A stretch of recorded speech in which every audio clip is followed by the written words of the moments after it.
What up, everyone? It's Jay Coffee Talk, tapping back in with another quick hip hop blog for you guys. How's everyone doing out there? For everyone that was tuned into that live reaction video I was doing, it got the glitching and acting all weird and cutting out. I don't know what the deal was. I've never had that happen before, so apologies on that. And make sure y'all comment and let me know what topics you want to cover on the channel and on the live streams. But anyways, what we're talking about here, right? Um, Danny Boy. We know he was around Tupac a lot. All the Pac fans. It's like the lore and I don't want to say mythology. You know what I mean? Because I'm not trying to say people are out here putting straight myths out there, but you know, Tupac is such an iconic figure, as we know, the GOAT to more people than not. You feel me? And what I'm trying to say is, so many people put these different narratives out there, what their opinion is or what things seem like to them. And, you know, a lot of people, when Pac, unfortunately passed away, was killed, RIP again, to the GOAT, there's always been these different discussions. Was he about to go back to jail? As, he was out on the appeal bail. And, from my understanding, that case, the appeal was going to win. The appeal was going through. It was going to get dismissed, but there was a lot of people saying Pac was going to go back because he violated the terms of his appeal bond. You know what I mean? A lot of people forget that. And once again, we know, as we've been having discussions on the channel, of people being convicted of some weirdo charges. People try to throw Pac's name out there, and it's like, get the fuck out of here with that. Tupac, we know he didn't do that ish, and Tupac didn't plead guilty. He fought the case. He got locked up, kept fighting, and got out on that appeal bail, and the case was going to be dismissed, right? But anyways, there's just all different discussions of what was going to happen, and in terms with his case, but also in terms with his career. Was he going to leave death row?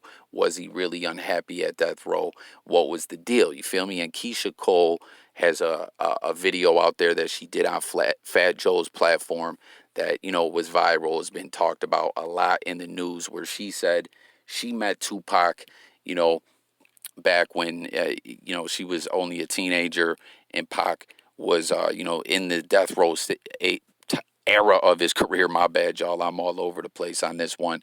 But, he expressed to her that he was leaving death row and was going to sign with his fiance's father.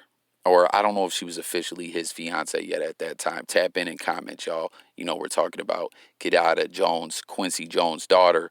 That he was going to sign over there with Quincy Jones, and he liked what Keyshia Cole's music and wanted her to sign with Quincy as well, and that he was up out of death row. It's been talked about a lot.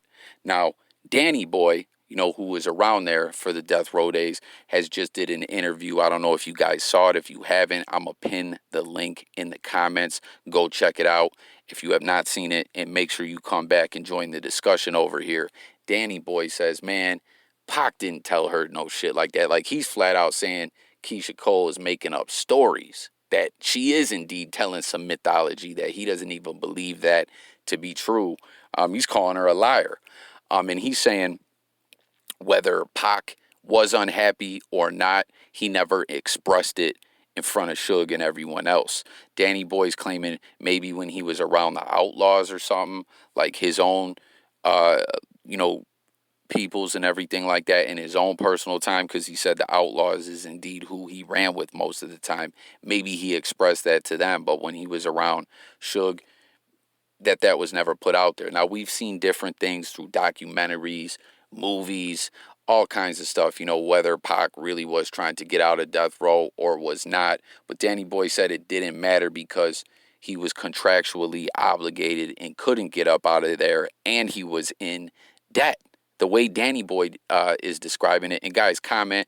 Let me know who you think's account of things is accurate.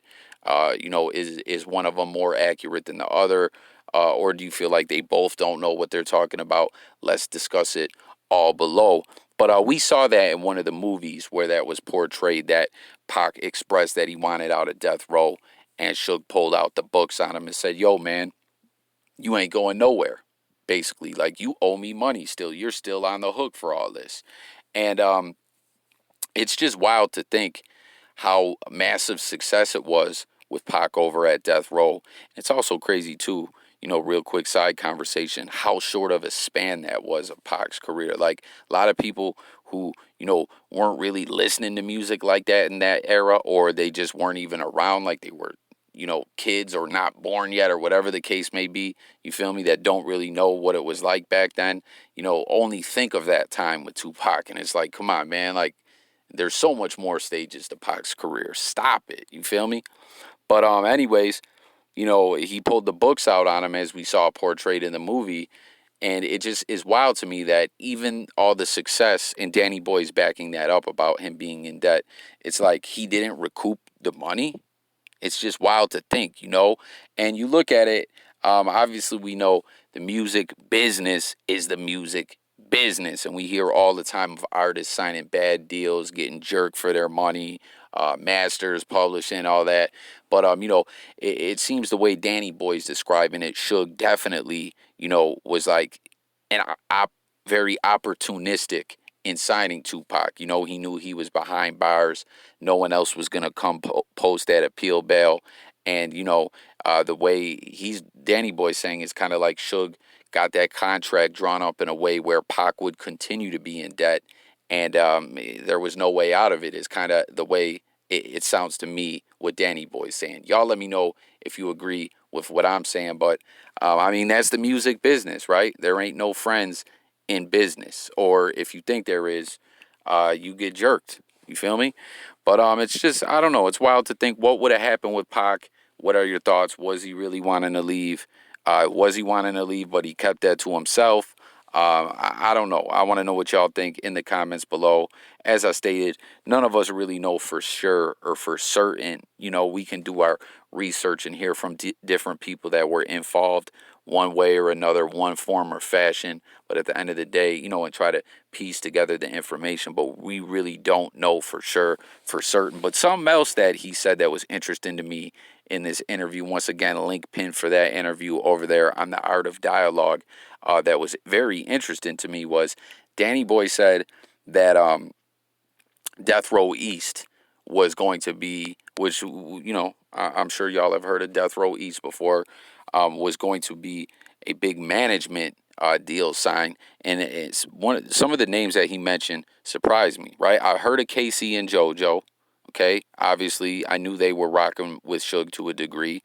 Mary J. Blige, we heard that Suge, helped her get her paperwork together and things like that. But some of the Wu-Tang members was one of the names that Danny Boy threw out there, and that surprised me. I had never heard that. Like, tap in and comment if you had heard that. I didn't know that. We've heard about on, what song is that off All Eyes on Me, where there was supposed to be, was it the song with Redman and Method Man, where there was going to be some more Wu-Tang Clan members on the track, but because of some kind of beef or something that was said, they were took off of it. I don't know, but I had no idea that, do y'all think, like, let me know if you ever heard that before, or you guys think Danny Boy is misspeaking. But tap in, comment with your thoughts on everything. Do you guys think Suge indeed did, make a very opportunistic move and lock Pac up in a, he went from being locked up to getting bailed out, appeal bail, to being locked into a new restructured contract that was not in his favor? Do y'all think that is indeed what happened? And it's just wild, too, because we've heard of Pac's previous deal before Suge went and tried to work those things out and change Pac's deal around and, secure him over there at Death Row, that Pac was having a lot of financial problems with the label, was unhappy with that deal. It's wild, So tap in. Let's discuss all this stuff below. New viewers, make sure to sub to the channel. Hit the notification bell. Guys, it's J Coffee Talk. We drop content every day. We talk about it all over here. Music, news, sports, current events, life, and much more. I thank y'all for tuning in. Subscribe, and I'm gone.